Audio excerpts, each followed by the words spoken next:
We have to address some of that. And to get rid of it entirely is very, very difficult. But to work through it, to be able to face it, to be able to go, I'm prepared to be vulnerable about this, and I'm not prepared to play by this inner critic voice anymore, and I'm going to be stronger. Because that's You're watching the Stable Business Podcast. I'm your host, Jenny Bush, and I'm here to chat all things equine business with a new episode every week from me or the best in the biz. Now, before we get started, hit the subscribe button and don't forget to click the bell to be notified when a new episode drops. This topic is one that is very, very close to me, and it's something that I struggle with the most. So out of all of my spooky things, and all of the things that we've covered during this 7-day spooky series. So we've gone through, the new level, new devil. We've gone through, the seasonal spooks. We've gone through the fear of investing in yourself. We've gone through the fear of judgment. We've gone through the fear of failure, the fear of success. And now we're on the fear of not being good enough. And this is my devil. This is the one that really bites me on the back. This is the one that I have to work the hardest on. So hopefully this will be something that you can relate to again. So so this is almost like, have you ever felt to that point where it's just not going to be good enough? You're not going to measure up. Perhaps you're going to be exposed as a fraud. It's very, very close to imposter syndrome, and I want you to know you are so not alone. So not alone. I am with you on this. And we're going to explore this fear and some strategies to help us build that self-worth, that self-belief, and to get us to the point where we are feeling we are enough, we are good enough, it is okay. So if you have this imposter syndrome or these feelings of inadequacy, it's all about, that sneaky sense that perhaps you don't deserve success, perhaps that you're not good enough, perhaps you're inadequate, perhaps you'll be found out. And I think there's so many of us have faced this. It's a big issue. And I'm sorry if you just heard the guinea pig sneeze. I have decided to bring them in the office. I don't know if that was a good idea or a bad idea. It's too cold outside. Anyway, enough of the guinea pigs. We're talking about, not feeling good enough. And this could be around, your products, whatever you do. And it's hard. And I was talking to a client today about, because I was like, why are you thinking that? She's like, well, because it's because we're on one side and we're giving and we're not receiving. So it's very, very hard if we're not always getting that feedback, especially if we are somebody that needs that. We need that building up to remind us that we are good enough. So how do you build a strong sense of self-worth? It's almost like, strengthening muscles, strengthening your horse's core muscles for peak performance. We've got to exercise it. We've got to do things that are going to help that. So you could do this by just simple things. Like, I'm just going to keep a success journal. So actually, I don't keep success, but I keep gratitude. So in my journal, I have the numbers down the middle, and then every day I just write one thing every day that I'm grateful for. But you could do the same with your success. So every day it's something that went well, that you did well, that you're proud of yourself. That could help. One of the other things I like to do is I have a file with testimonials and comments and things like that, and I'll often read through those, and they will help me.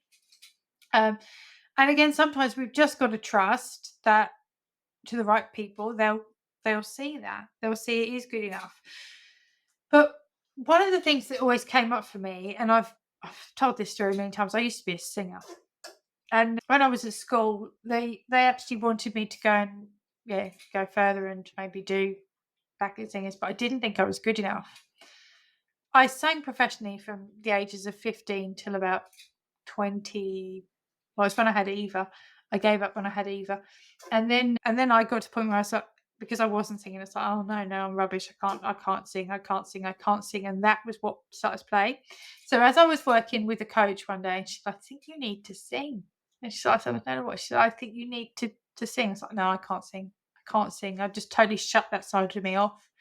And then she's like, no, do it. So I did. And then I started to sing a little bit. And then I was like, I need to prove to myself that actually I am good enough. Like, what would that be? Well, what would prove to me that is enough? Because before, what I'd done is I'd set the bar up here and I was comparing myself to the records, because I started singing in the days before the internet.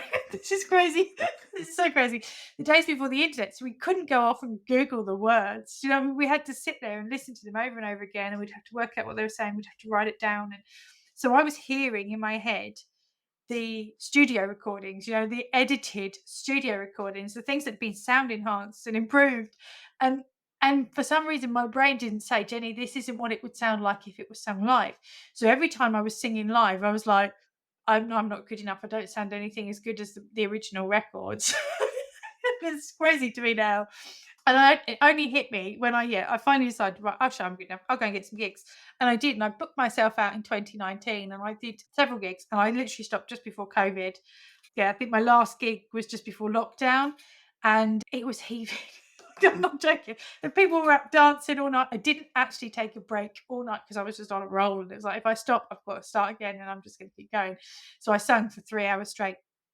But that then proved to me, do you know what? I can still get bookings. People still show up to see me. People actually came to see me sing. Like people I knew that I just haven't seen for years, but I posted that I was doing it. They actually made an effort to turn up because they wanted to come, and it was a really good event. And I was like, no, I've done that. It proves that I was actually good enough, and it was a big story in my head that I'd been telling myself. And if you've got this, I'm not good enough like blueprint that just goes round, it will attach itself to anything and everything that it possibly can.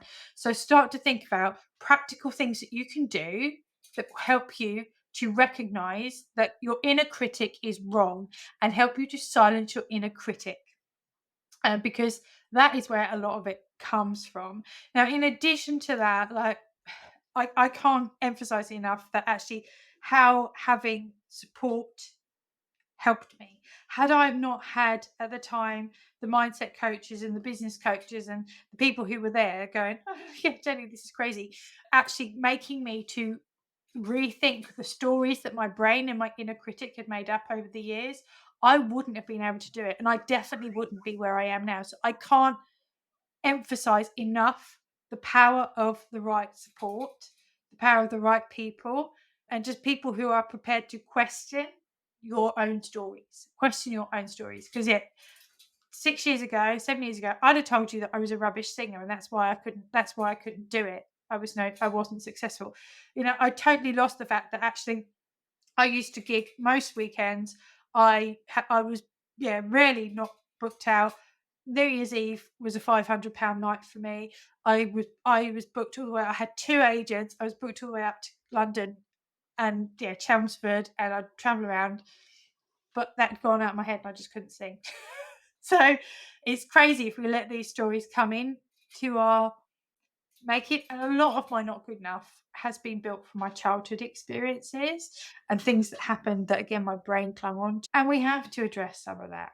And to get rid of it entirely is very, very difficult, but to work through it, to be able to face it, to be able to go, to know, I'm prepared to be vulnerable about this and I'm not prepared to play by this inner critic voice anymore, and I'm going to be stronger, because that's the only way. You've got this I'm not good enough going on, the only way to do it and say, get the support, get the help. I've got things that I can do from an NLP level where we work on the subconscious. I've got energy work where we go deeper than the subconscious and we go back down to your energy blueprint.